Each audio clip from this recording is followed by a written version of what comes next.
안녕하세요. 저는 두 살 아들 한 명 키우고 있는 워킹맘입니다. 사는 곳은 경기도 수원시에 거주 중입니다. 저는 굉장히 내성적인 성격이라 부탁도 거절을 잘 못하고 아무리 내가 말해야 할 상황이 오더라도 꾹 참는 성격이랍니다. 이런 성격 때문에 부당한 일을 당하더라도 늘 당하고만 살았는데요. 그러다 보니 어느 순간은 다 놓게 되는 날이 오더라고요. 이런 저에게도 두 번 다시는 이렇게 살지 말아야지 라는 생각을 하게 된 때가 있는데요. 오늘 저의 이야기를 여러분들께 이야기하고자 합니다. 저와 남편은 10년 연애 끝에 결혼하고 아이가 바로 생기지 않아 고생을 많이 한 난임 케이스입니다. 둘 다 아무런 문제가 없는데도 불구하고 아이가 생기지 않아 시댁에서는 압박을 해왔고 시아버지나 시어머니가 몸에 좋은 한약들을 지어올 정도로 두 분 다 손주를 바라셨습니다. 처녀 때 생리 한번 밀리지 않고 했기 때문에 자궁이 문제가 전혀 없다고 생각하기도 했고 또 딱히 아픈 것도 없어 당연히 저희에게 아기 천사가 바로 올 줄 알았죠. 근데 제 큰 착각이었을까요? 아이를 가지기는 많이 힘들어 포기하고 싶을 때 포기하지 않게 만든 힘은 바로 저였습니다. 아이를 너무 좋아하는 저는 결혼해서 아이 한 명을 꼭 낳자라는 주의였고 남편은 아이가 없어도 괜찮다는 주의였습니다. 시댁 어른들은 남편과 다르게 손주를 너무 바라셨고 그렇게 노력을 열심히 했죠. 노력을 열심히 하는데도 늘 실패하는 임신 때문인지 몸과 마음도 많이 지쳐버린 때였는데요. 근데 제가 더 많이 지치게 된 이유는 또 한 가지 있습니다. 바로 신우 때문이었습니다. 신우이는 남편 여동생으로 저보다는 7살이나 어리답니다. 오랫동안 연애를 하면서 남편 여동생에 대해서 정말 진저리치게 잘하는데요. 정말 사고치고 자기 마음대로 안 되면 물건 집어던지고 화내고 그러더라고요. 근데 시댁에서는 아무 말 안 하는 게 옛날에 신우이가 태어나고 두 분이 바빠서 신우이를 할머니한테 맡겨서 키운 게 아직도 미안해서 지금 아무 말도 못 하신다고요. 근데 그건 그거고 이건 이거잖아요. 원래 개차반인 건 알았지만 좀 크면 좀 달라질 줄 알았기도 했지요. 오랜 연애를 해서 어떤 사람인지 누구보다 잘 알았지만 결혼하면 잘 마주칠 일이 없겠지. 그래도 좀 나아지겠지 했던 게 저의 잘못된 생각이었던 것 같습니다. 신우의 성격을 그럼 잠깐 말씀드리자면 말 그대로 독불장군입니다. 자기 말이 늘 옳아야 하고 조금이라도 어긋나게 하면 핸드폰 다 끄고 잠수타 걱정을 만드는 사람이었죠. 그뿐만이 아니라 자기 멋대로 사는 사람이라 거의 이 세상에 자기가 왕이라고 생각한다고 보시면 돼요. 워낙 자기 멋대로 생각해 솔직히 결혼하지 못할 줄 알았는데 그래도 짝은 있나 봅니다. 신우이가 결혼을 한다는 이야기를 듣고 얼마나 행복했던지 더 이상 시댁에 가면 신우이를 자주 보지 않아도 될 생각에 솔직히 많이 들떠있던 적도 있었습니다. 근데 신우이는 임신을 하면서 남편에게 조르고 졸라 시댁 근처로 이사를 왔고 신우이 남편은 하루 왕복 2시간 넘게 출퇴근을 한다고 합니다. 물론 아이를 가지면 친정 근처에 오는 게 당연히 나은 줄은 알지만 저는 반갑지 않았거든요. 그런 신우이로 인해 제 결혼 생활이 힘들었던 것도 사실 맞습니다. 하나 조그마한 사건을 예를 들어보자면 어머님 생신 때 정말 비싼 식당을 예약했습니다. 한정식으로 나오는 코스 요리인데 어머님이 그런 데를 한 번도 안 가보셨다고 해 제가 3개월 전부터 예약해서 드디어 가는 날이 되었는데요. 근데 갑자기 신우이가 자기는 한정식이 먹기 싫다고 뷔페에 가고 싶다고 떼를 쓰는 거예요. 남편이 엄마 생일이고 거기 예약하는 것도 힘든데 그냥 가고 다음에 가자고 해도 막무가내로 그럼 자기 안 간다면서 자기끼리 먹고 오라고 난리를 치더군요. 하는 수 없이 어머님이 미안하지만 거기 취소를 해야 할 것 같다고 하고 취소를 했습니다. 시내의 원대로 근처에 있는 뷔페에 가서 식사를 했습니다. 그러면 자기 원하는 대로 갔으면 그것도 만족을 해야 하는데 또 괜히 여기로 왔다면서 만족이 안 된대요. 저보고 어쩌라고 하는 건지 먹으면서도 계속 투덜대길래 제가 속으로 지어준 별명이 세계 최강 투덜이거든요. 그러더니 뭐 인스타 감성 나오는 자기가 원하는 또 카페가 있다며 거기에 가자고 하더라고요. 오늘 어머님 생신인 거를 뻔히 알면서 저러니 엄마를 정말 생각하는 사람인가 싶기도 했습니다. 그리고 제가 어머님 생신 선물을 드리면 옆에서 꼭 참견을 해요. 언니, 어디서 산 거예요? 이거 쿠팡에서 산 거 아니야? 예? 아니요, 백화점에서요. 우와, 엄마 좋겠다. 이런 거 사주는 며느리도 있어서 나는 언제 이런 거 받아보나? 옆에서 막 비꼬고요. 지금 이 이야기는 세 발의 피라고 생각하시면 됩니다. 어느 정도 막무가내로 하냐면 같이 배달 음식 시켜서 먹고 있으면 갑자기 그 음식 먹기 싫다고 다른 음식 시키라고 난리칩니다. 아직까지도 그 음식이 많이 남아있어서 다 버릴 것 같은데도 불구하고 그 음식은 꼭 시키고 한 입이라도 먹어야 직성이 풀리는 사람이거든요. 그런 신우인지라 결혼하고 애기 낳으면 조금은 철들겠지 싶었던 게 제 큰 착각이었습니다. 애기를 낳으니 신우이는 시댁에 밥 먹다시피 오더라고요. 신우 남편이 바쁜 편이라 주말에도 나가서 일을 해야 하는 상황도 생기는데 그때마다 신우이는 육아가 힘들다며 매일같이 시댁에 와 있더라고요. 그럼 와 있기만 하면 되는데 저희 온다는 이야기만 들으면 저에게 매일같이 이것저것 시킵니다. 충분히 혼자서 할 수 있는 일인데도 불구하고 자기가 임신했다는 이유만으로 저를 매일 시켰는데요. 그 일은 직접 신우인에 가서 자기 무슨 옷을 가져다 달라. 자기가 정말 먹고 싶은 디저트가 있는데 그거를 사와라. 정말 임신 때만 생각하면 치가 떨릴 정도로 심부름을 했던 기억이 납니다. 임산부니까 아이를 가졌으니까 저도 참 많이 참고 지나갔었는데요. 근데 제가 더 참기 힘들었던 건 제가 아이를 기다리는 걸 뻔히 알면서 저에게 늘 하는 말이 이거였어요. 언니는 임신하지 마. 진짜 너무 힘들다. 너무 힘들어. 둘이 좋은데 뭐하러 애를 가져. 라면서 저를 볼 때마다 하는데 처음에는 저를 걱정해서 하는 말인가 싶어서 고마웠어요. 근데 계속 저 이야기를 하니 한 번은 나를 놀리는 건가? 임신을 못해서? 라는 생각이 들더군요. 그렇게 신우이가 출산을 하고 산후조리 2주에 산후도우미 2주에 심지어 시댁 2주로 총 6주로 넘게 조리를 하더라고요. 저는 가까이서 처음 보는 아기가 너무 예뻐서 신우이는 힘들었지만 조카는 너무 예뻐서 시댁에 매일 갔던 기억이 납니다. 그 뒤로 신우는 절대 임신은 안 한다더니 다시 연년생으로 둘째를 가지더라고요. 그렇게 신우이는 애가 둘인 엄마가 되고 저는 그때까지 한국 사회에서 난임부부로 살아갔습니다. 그럴 때마다 신우이는 그거 난임 치료하는 거 돈 많이 들지 않냐면서 그 돈으로 차라리 맛있는 거 사 먹으라고 나중에 때 되면 생기고 안 생기면 안 생기는 거지라고 하는데 왜 그렇게까지 저는 그 말도 서운했을까요? 신우이는 미웠지만 조카 둘은 참 너무나 예쁘더라고요. 태어난 순간부터 자라오는 순간에 봐서 그런가 내 아이 같고 너무 예뻤어요. 그래서 신우이한테 애기 봐줄 테니까 나갔다 오라고도 하고 힘들 때면 종종 이야기하라고도 하기도 했습니다. 출산 선물로는 현금이랑 선물 이렇게 챙겨드렸어요. 물론 두 번째 출산 선물로 가지고 싶은 게 있다고 해 열심히 챙겨드렸는데요. 근데 제가 너무 많이 챙겨준 탓이었을까요? 아이가 커가면서 필요한 것들이 생기면 자기가 사는 게 아니라 저한테 늘 이거 어때요? 언니가 사주면 안 돼요? 오빠 이거 사줘. 엄마 아빠 이거 사줘 등의 이야기가 많았습니다. 물론 저나 남편이나 맞벌이를 해서 그런 것들을 보면 사주기는 했지만 가끔은 조금씩 울컥해지기도 하더라고요. 우리는 아이가 한 명도 없는데 벌써 신우이는 둘째까지 있다고 하니 참 부러웠습니다. 근데 부러워만 했어야 했을까요? 신우의 자랑은 늘 끊임없이 지속되었습니다. 그러면서 늘 저에게 가지고 싶은 물건들이나 먹고 싶은 게 생기면 사진만 딸랑 보내곤 하더라고요.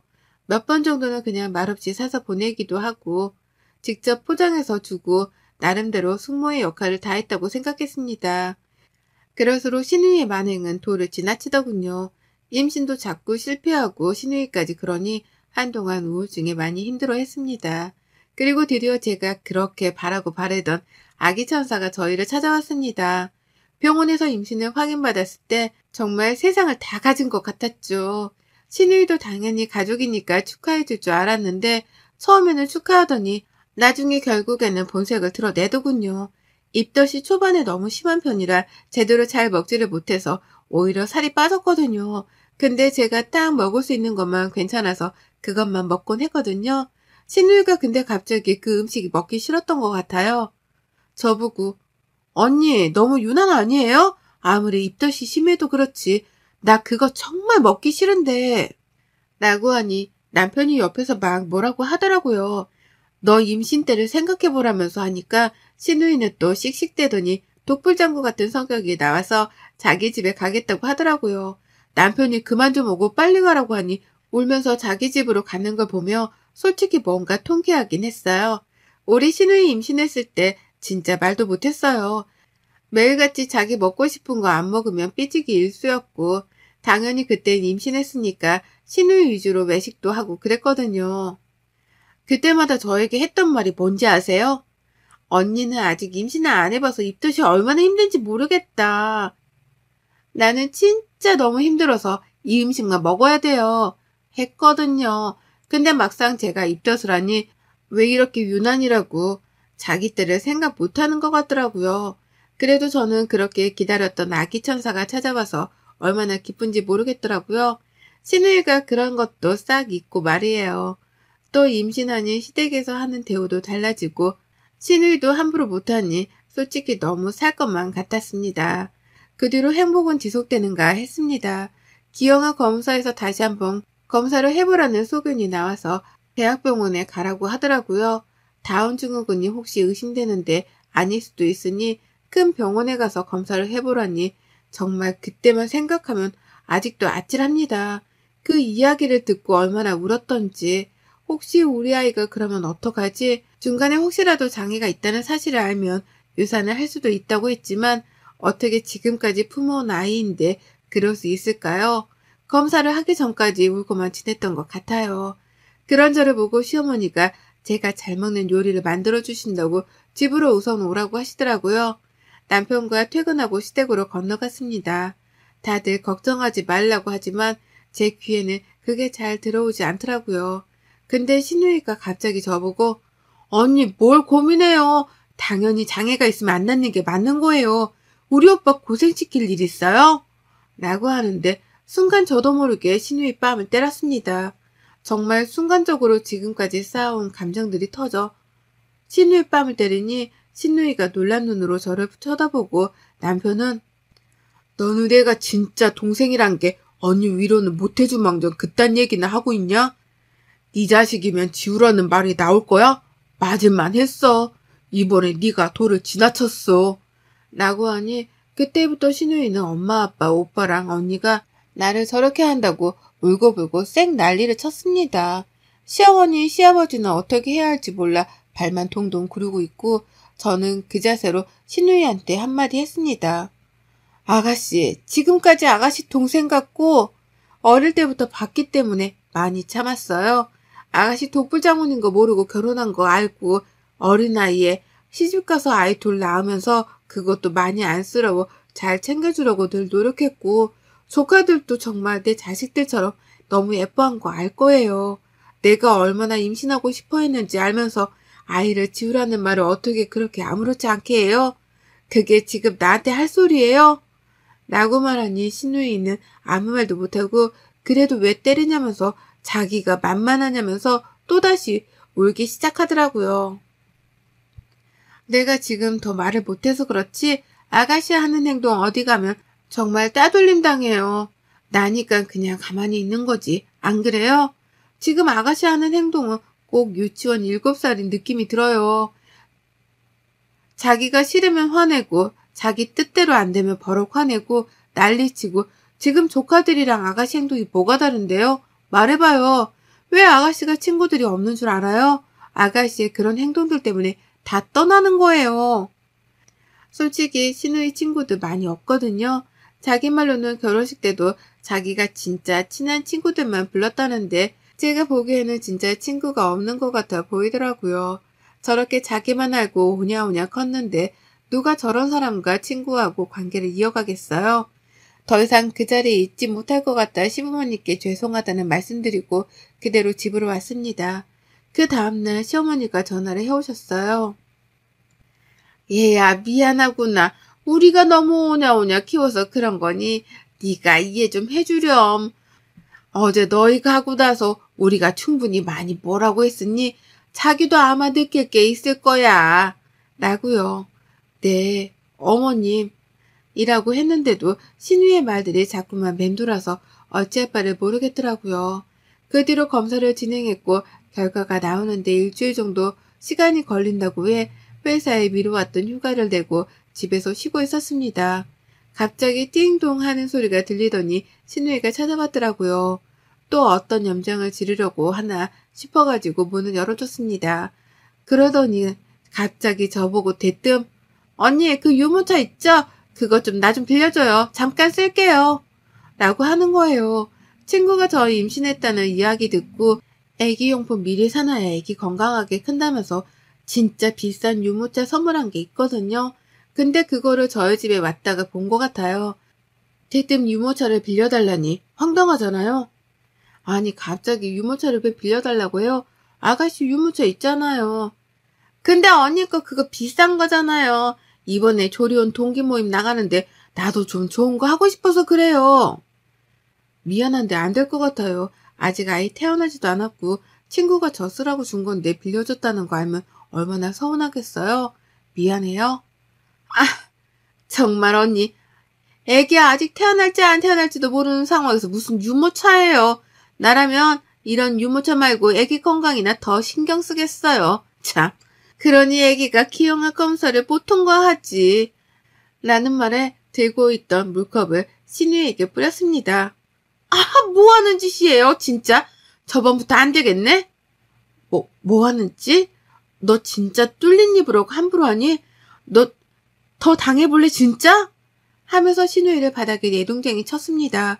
그러고는 머리끄댕이를 잡고 다시 한번 말해보라면서 정말 이판사판 싸웠습니다. 임신 중이라 그러면 안 됐지만 정말 너무 화가 나서 어떻게 할지를 모르겠더라고요.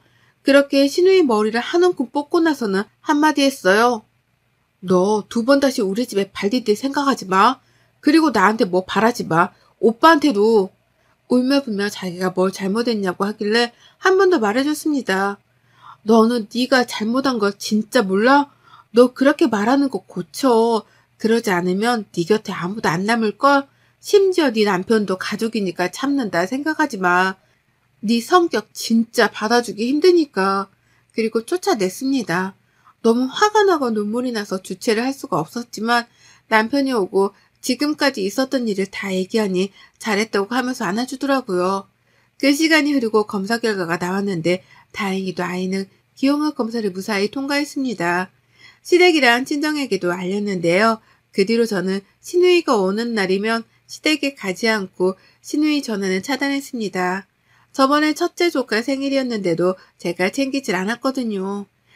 제가 매년마다 생일에 크리스마스에 무슨 날이 아닐 때도 지나가다가 장난감이나 옷 보며 그냥 선물하기도 하고 정말 애들이 너무 예쁘고 저도 잘 따라서 정말 많이 예뻐했거든요.